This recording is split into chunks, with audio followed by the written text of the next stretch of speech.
Last updated 16/15, October 9, 2017. The dismissal of a former McDonald's worker in Timaru was justified, the Employment Relations Authority has found.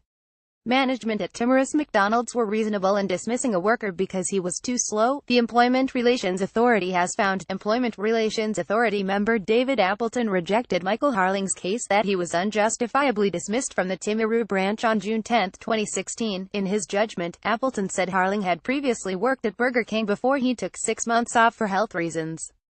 Harling gave evidence of having previously suffered a head injury that had caused post-traumatic stress disorder (PTSD), something he believed caused him to get anxious when he was under pressure.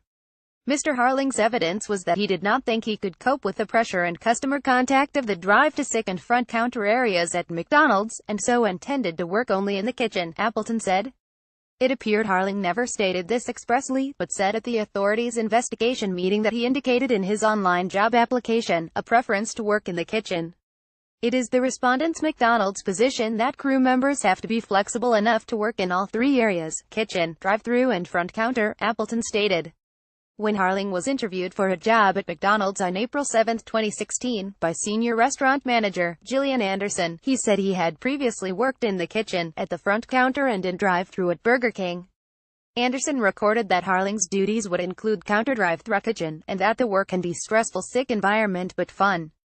Harling told the hearing he did not recall Anderson mentioning those points. However, Appleton found on balance that Anderson had done so. The authority saw a document from McDonald's stating that Harling would initially be employed on a 90-day probationary period, during which his performance would be monitored and reviewed, with at least one meeting reviewing his performance being held prior to any termination. Appleton said on Harling's first day of work he sent a text message to Anderson to say he couldn't work in the drive-thru area, or the front counter during busy periods. Anderson responded with a note stating she was disappointed you never mentioned in interview this would be a problem for you. Harling's employer also expressed dissatisfaction around him wearing incorrect shoes and not being cleanly shaven. At the first of 3 performance review meetings that was held on May 26, Anderson recorded Harling would not do drive-thru due to anxiety (PTSD). This was not discussed at the time of hiring, Anderson noted.